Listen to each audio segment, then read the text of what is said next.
Pitchers and catchers report in a week, and I have one question left for the Rangers this offseason. Did Chris Young do enough? I'm trying to answer that and more on this episode of Locked On Rangers. Let's get into it.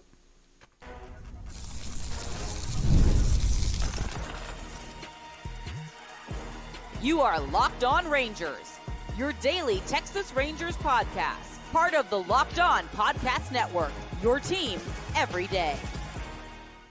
You are locked onto the Texas Rangers, the first and best daily Rangers podcast. I'm Bryce Patrick, a cripplingly addicted Texas Rangers fan covering this team for 11 seasons, including all 6 as the founder and host of this podcast. Thank you all so much for making Locked On Rangers your first listen every single day. If you're not already, you can follow me on Twitter at Bryce Patrick. You can follow the show at Locked On Rangers. Hit subscribe on your favorite podcasting platform and on YouTube, where the best way you can help grow the show is to comment nearly any single thing below. Now, on today's show, we're getting into the one question I have left about the Texas Rangers offseason as it is coming to a close. Did Chris Young do enough? Before we get into that, this episode is brought to you by Gametime. Download the Gametime app, create an account, and use code LOCKEDONMLB for $20 off your first purchase. Now, I have one more thing to get into before we actually try to answer this question of did Chris Young do enough? I did want to issue a correction for Monday's show. I described Patrick Dumont as the Mavs president of business operations. That is not accurate. He is the Mavericks governor acting in that role. He is the son-in-law to Miriam Adelson. So just wanted to get that correction out. The little bit of journalist that I have left, it was bothering me that I didn't get that exactly right. Obviously, I am a Mavs casual now, maybe even less than a casual after all of that Luka debacle. If you gave that episode a real shot to hear me talk about basketball on a baseball podcast, I really appreciate you. Really put my heart and soul into it, and I feel like it was honestly one of the better shows that I've done in the last nearly 6 years of doing this podcast. But no more basketball talk on this show. No more talk about Luka. We are talking about the Texas Rangers 1 week away from spring training. No more of those other sports are about to be able to hurt us. Only baseball will be able to hurt us for the next 6 to 8 to maybe even 9 months worth of Texas Rangers baseball. And I have one big question left from this offseason.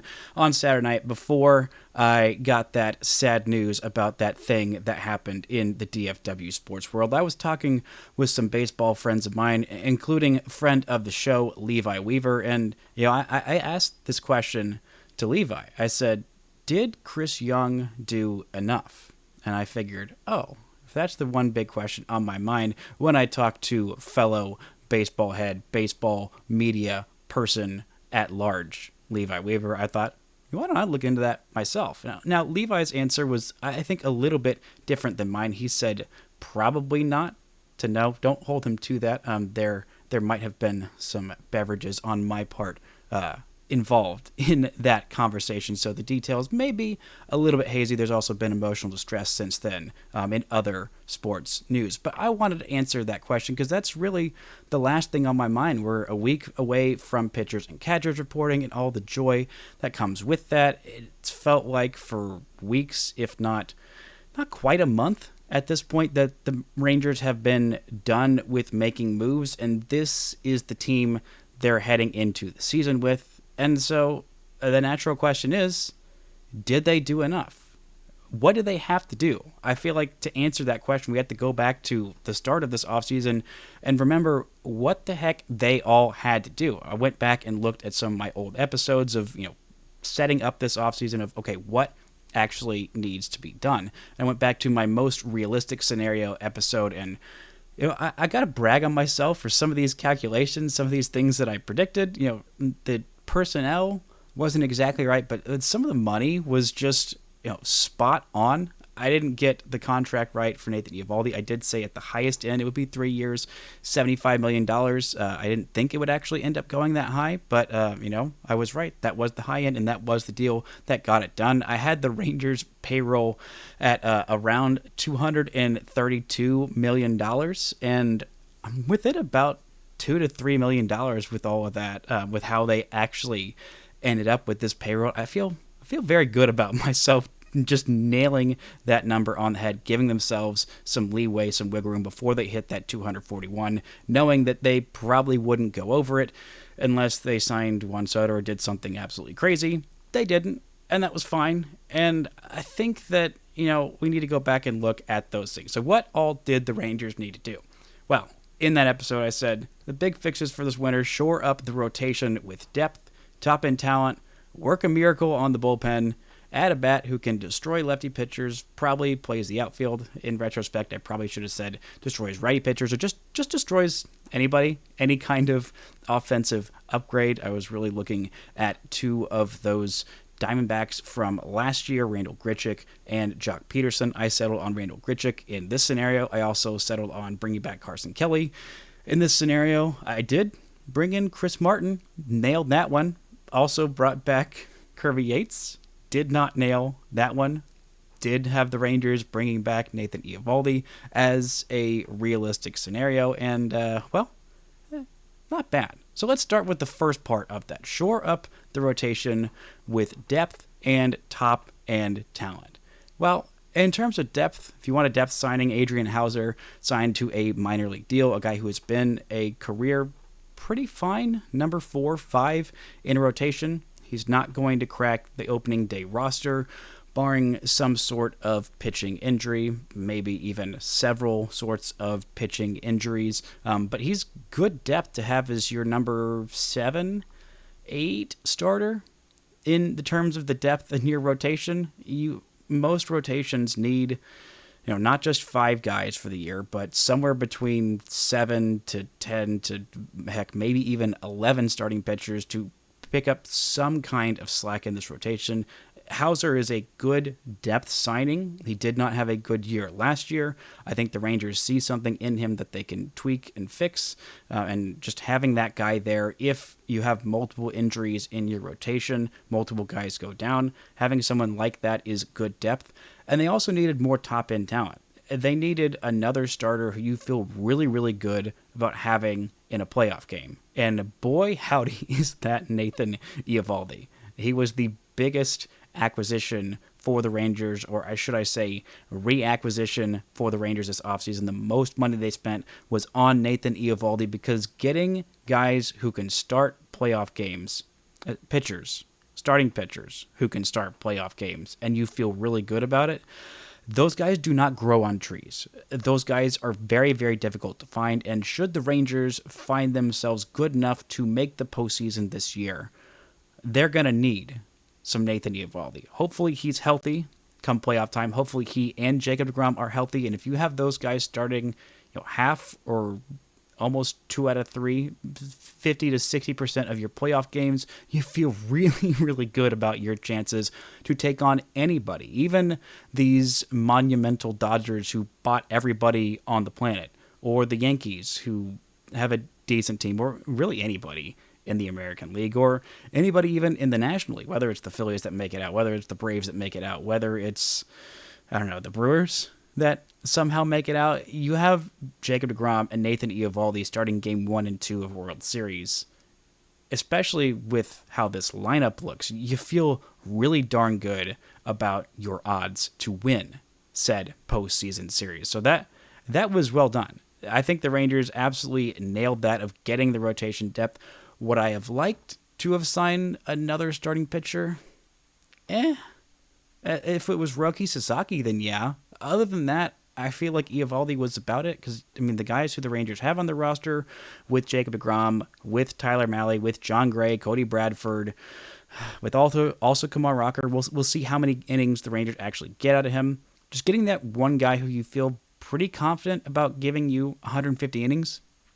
Of the guys in this rotation, of the 6 that I did on last Friday's opening day roster projection as making the opening day starting rotation, it feels kind of weird to say that Nathan Eovaldi is the one I feel most confident that he is going to give this team at least 150 innings.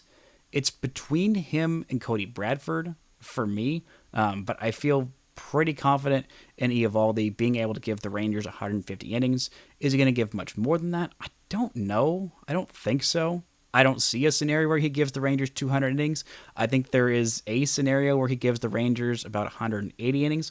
I think the Rangers will, more prioritize keeping him healthy for the duration of the season, and also making sure that he is fully healthy, fully ready to go come playoff time, because Nathan Eovaldi in any playoff series, no matter the state of what else is in the rotation, you got a Nathan Eovaldi in your rotation, you got a chance to win a World Series. The Rangers did that in 2023 when they made the postseason with Nathan Eovaldi. They're hoping to do that again in 2025, but the rotation wasn't the only thing or even the biggest thing that the Rangers had to improve. It was their bullpen and their offense that was lacking last year. We're going to look at what the Rangers did there and if that was good enough to make the playoffs or maybe even the World Series in 2025, right after this.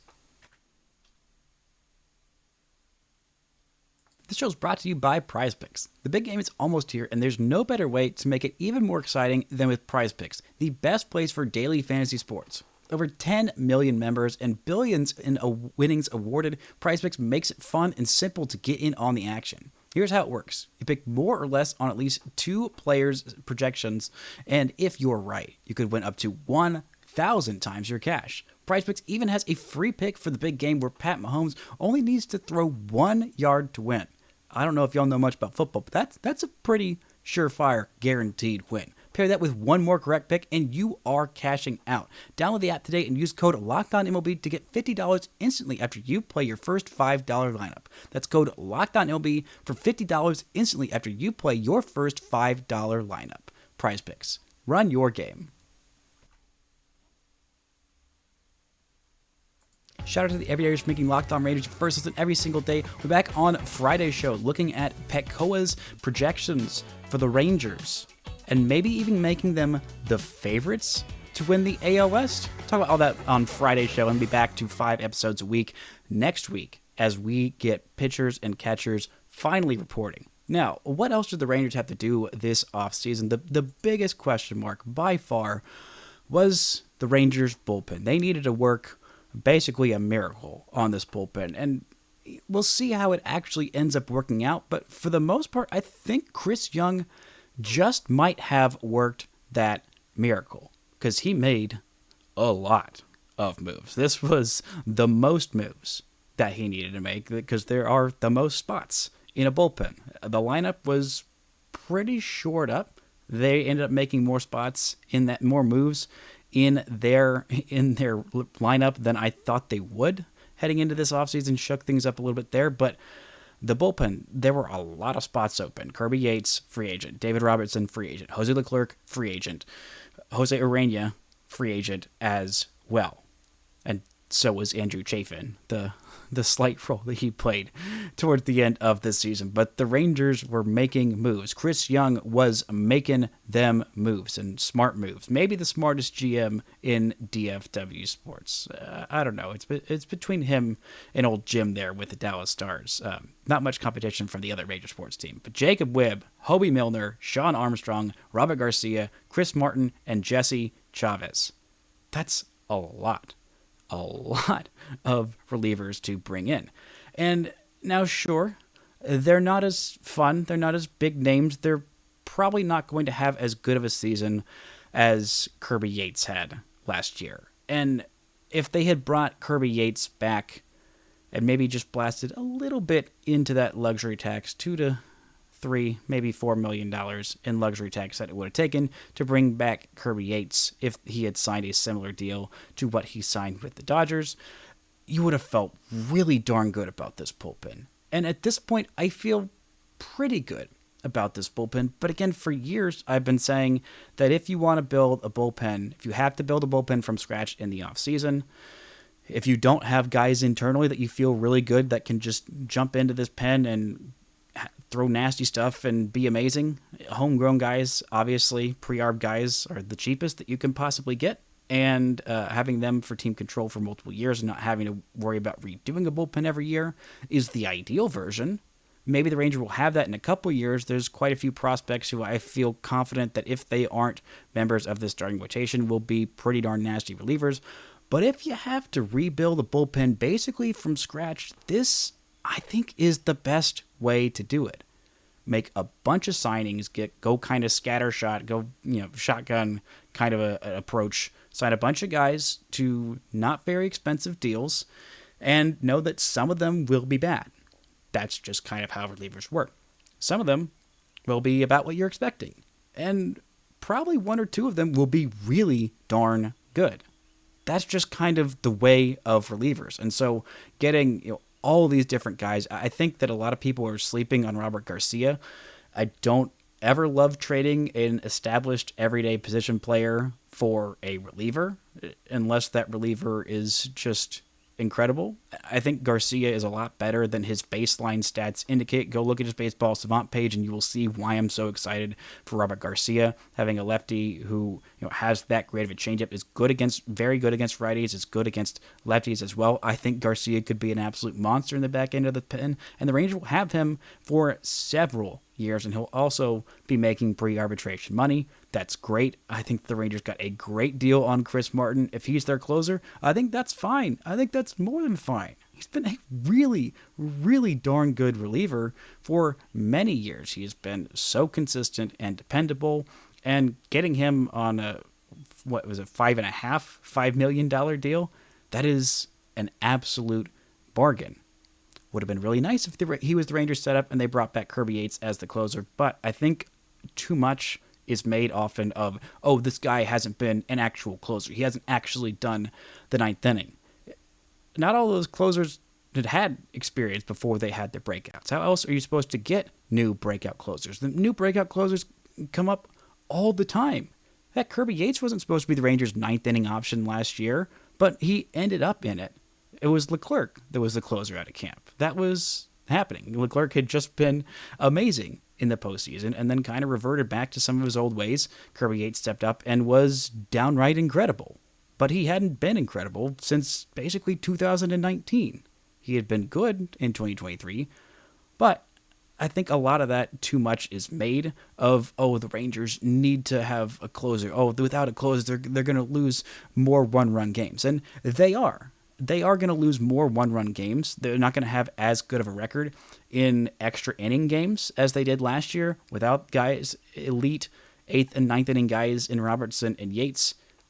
But with adding this many guys that are better, with adding better low-leverage guys, adding better guys that are you throw in there in a game that you're down 2 runs and it's the 6th inning and you need somebody to go a couple innings, adding this many guys that are just that much better than the guys that were in the lower leverage situations than last year, that are just that much better, you're going to have fewer one-run games. This offense is going to hopefully be better so that there are fewer one-run games, fewer low-scoring games that you need elite closers and 8th inning guys to come in and lock things down. Those guys are always nice, and that's why the Rangers' Pythagorean record is worse than their actual record, because they won a lot of those one-run games, more than they expected, and they were really darn good in extra innings.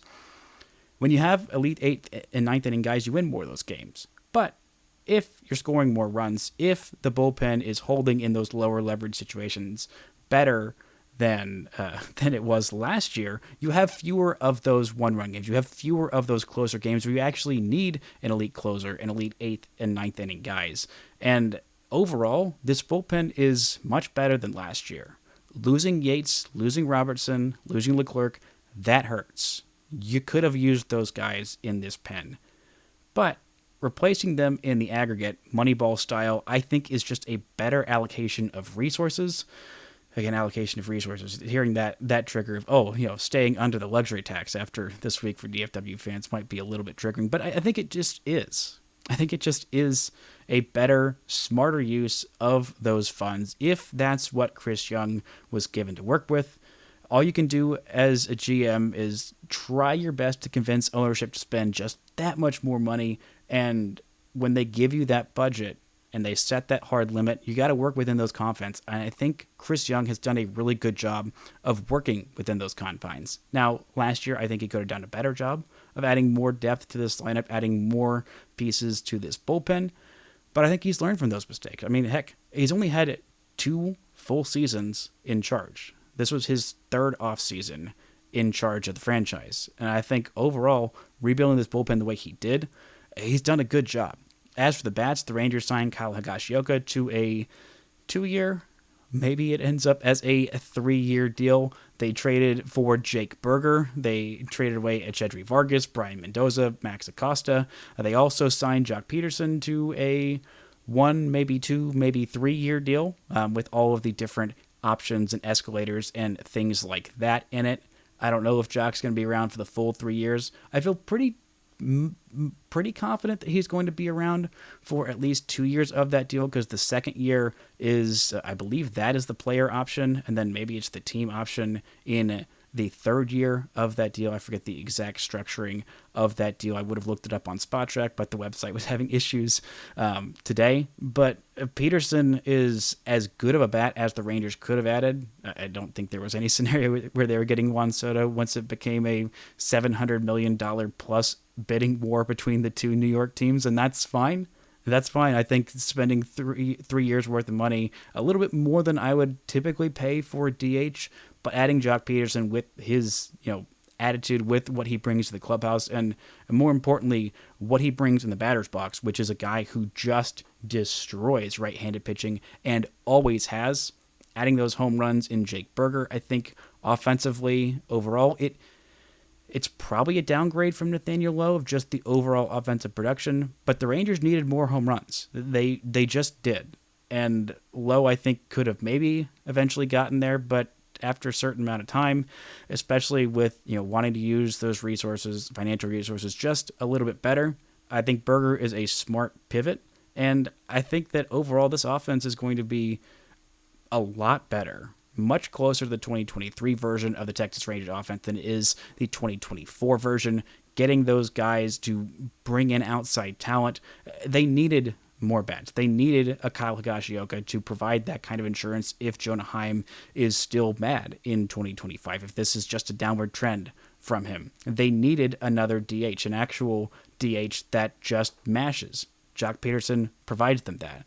They needed a little bit more oomph, a little more pop, a little bit more zest in the lineup. And the Burger Man, he does definitely provide that. And so where does that leave the Rangers? How much better did they need to get, and how much better did they actually get? We'll talk about all that and more right after this. This show is brought to you by Gametime. Gametime is the best way to get tickets for all the live events you're looking to go to. Whether you're looking to go to a baseball game, whether you're looking to go to a hockey game, whether you're looking to go to any kind of sporting event, or not even a sporting event, whether you want to go to a concert. There's a couple of concerts that I'm checking out in the upcoming months, and if I want to get tickets to those events, Gametime is the best way to get those tickets. You can see exactly what the seat view looks like in the app before you buy. They've also got the upfront costs right there. Toggling this feature, the all-in pricing feature, shows you exactly what it's going to cost up front. None of those surprise fees at checkout. They make it so easy, so convenient, and they've got such good deals on Gametime for all the different live events you're looking to get tickets to. So take the guesswork out of buying tickets with Gametime. Download the Gametime app, create an account, and use code LOCKEDONMLB for $20 off your first purchase. Terms apply. Again, create an account and redeem code LOCKEDON for $20 MLB for $20 off. Download Gametime today. Last minute tickets, lowest price, guaranteed.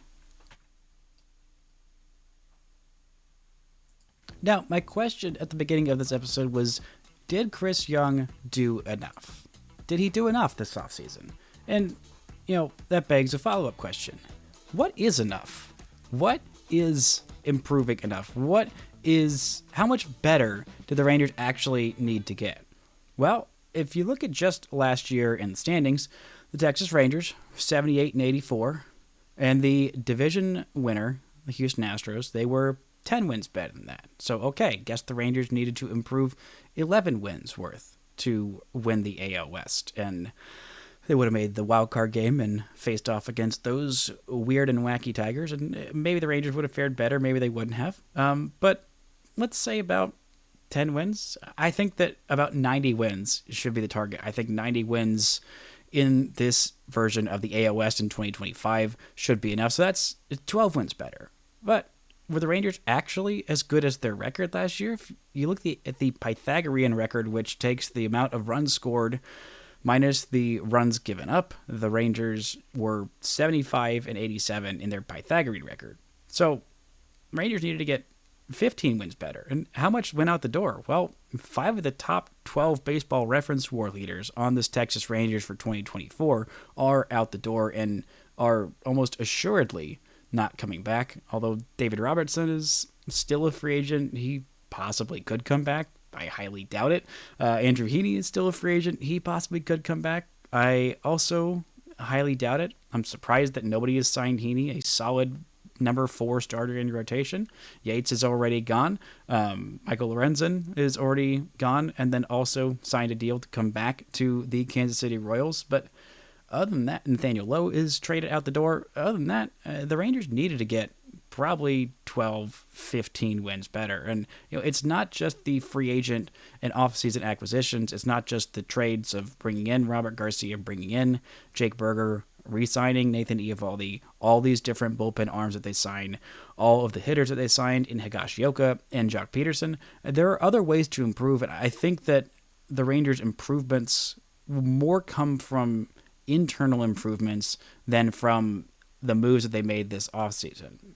I really do. I think that the biggest improvements are just health. Josh Young, Evan Carter, Jake DeGrom, Cody Bradford being healthier this season. Heck, Corey Seager even being healthier this season. I mean, having a fully healthy offseason. He had surgery. He missed all of spring training, almost all of spring training in 2024. He was not healthy for the first month, 6 weeks of the season. You could tell he just wasn't right. And from that point on, he was. Once he got fully right somewhere in the middle of May, from that point to the end of the season, he looked like 2023 Corey Seager, where he was just one of the best hitters on earth, a really darn good shortstop, and just incredible. Still had a 5-WAR season while missing nearly 40 games, nearly a quarter of the season. Still a very darn good season, but internal health of Jacob deGrom, him pitching a full season or 150 innings of a season, 25 starts, that's a massive, massive improvement. Getting a fully healthy or just healthier Josh Young, getting more than 46 games from him would be a decent size upgrade. I mean, Josh Smith was really darn good in his stead. I don't know that Smith is having that kind of an offensive season again. He might. It's possible. I believe in Josh Smith, but I believe a little bit more in Josh Young. And also the health of Evan Carter. If Carter's healthy, giving you 150 games, that's a 2.5 to 3 to maybe 4-win player. We'll see what he looks like for a full season in the big leagues. Still hasn't had a full season in the big leagues, but getting more than 50 games out of each of those guys, hopefully getting 150 games out of each of those guys, those are massive, massive improvements. Same with Cody Bradford, who missed basically half of last season, and he was really darn good. I mean, he was just such a good starting pitcher. Will he have that good of a season overall if he's making 30 starts? Not entirely sure. I'm not betting against it. I'm maybe not betting on it. I'm really just not a betting man in general. But I think that could really, really help this rotation. Also getting more from Kumar Rocker, getting more from Tyler Mahle as well. Hopefully getting a healthier season from John Gray as well. The Rangers will need all of those guys in the rotation to have decently healthy, decent performing seasons. Maybe Gray ends up in the pen as, some insurance there if the rest of the rotation is healthy enough. But I think health is a big, big reason to think that this team could be better. Having a month more this offseason to get healthy, to, get right. It's important. The Rangers really were beat up heading into the 2024 season. The World Series does take a toll. There's a reason they have a World Series hangover. And also just internal improvements in general, regression back to the mean. Players playing more like the, not even career years that you should be expecting from these guys, but just closer to career average years. Offensively, Marcus Semien had a down year, still had a 4-win season. Jonah Heim fell off a cliff offensively, and I think playing fewer games, having an actual decent backup, which the Rangers thought they had last year in Andrew Kisner, to kind of take some of the weight off of Heim. Heim played 131 games last year after starting every single postseason game at catcher. I mean, catching takes a freaking toll. And taking some of that load off of Jonah Heim, I think, should help him and Kyle Higashioka be better. Marcus Semien performing more like the average version of himself. Adolis Garcia performing more like the average version of himself. I mean, maybe 2023 was the best we'll ever see from Adolis Garcia. Maybe. It's possible. Maybe even probable. But him, the years before, he was a 2.5, 3.5 win player, averaging around 25, 30 home runs, having an OPS around 750, 775, 800. Expecting that, I don't think is by any means out of the question. Adolis will be 32 this year, but I think that he's going to bounce back in a really nice way, getting fully healthy. Hopefully, he and Marcus Semien won't have any collisions that impact them this season. But I think all of those things are, maybe not all of them are going to happen, but I think a lot of them will. And also, another big way that this Ranger team can get better is Wyatt Langford and his just natural progression. Last year was a pretty solid rookie campaign. He's disappointed with it, as he is. He has high expectations for himself. The Rangers had high expectations for him heading into the regular season after one of the best spring trainings that I have ever seen. But again, it was spring training stats, and my brain got so excited about Wyatt Langford and Dynasty and seeing all the flashy, shiny things that I forgot that they were just spring training numbers. And by the end of the season, I mean, he looked absolutely incredible. Winning American League Player of the Month and Rookie of the Month in September, he just looked so darn good. He was incredible. And I don't know if he's going to perform like that for an entire season, but I think he's going to be a lot better offensively. We'll see a lot more power. We're seeing him figure out how pitchers are attacking him and how to attack them back, how to make those adjustments. He's getting much better defensively. We could see him a lot in center field this year. I think he'll have a much higher on base. I think he'll have a hopefully, more favorable strike zone being called for him than he did his rookie year, which was one of the most unfair strike zones. He knew the strike zone. He made good swing decisions. Would like to see him be a little bit more aggressive, but we saw that as the season progressed on. He made better swing decisions. He attacked pitches. He was looking for specific things and had a much better game plan. And so it's not outlandish to think Wyatt Langford could be a lot better in his second season in the big leagues. All of that combined with what Chris Young did, I think that he did a good job. I think this is a competitive team. I think this is a team that's going to make the playoffs in 2025. Now, will they win a World Series? I mean, who the heck knows? The postseason is just such a crapshoot. Just get there. Get most people healthy. If you have a healthy Corey Seager, if you have a healthy Wyatt Langford, if you have a healthy Jock Pederson, and you also have a healthy DeGrom and Eovaldi, whatever else is happening with this roster, I feel confident the Rangers at least have a decent shot of winning a World Series if they get there. With the combined postseason experience this team has, with Bruce Bochy pushing the buttons, with those two top dogs in the rotation, and a postseason Corey Seager, we've seen how single-handedly he can just take over a series. We've also seen Adolis Garcia be an absolute monster in the postseason as well. This is a team that I think did enough. There are reasons to bank on this team getting better by just internal improvement, but I think Chris Young did a really good job of saying, okay, I think that's going to happen.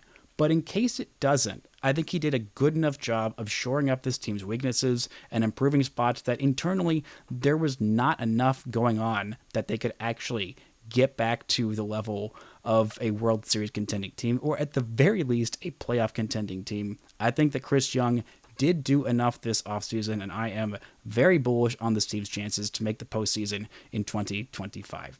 That's going to do it for today's show. Thank you all so much for listening and subscribing, and until next time, don't forget to enjoy baseball.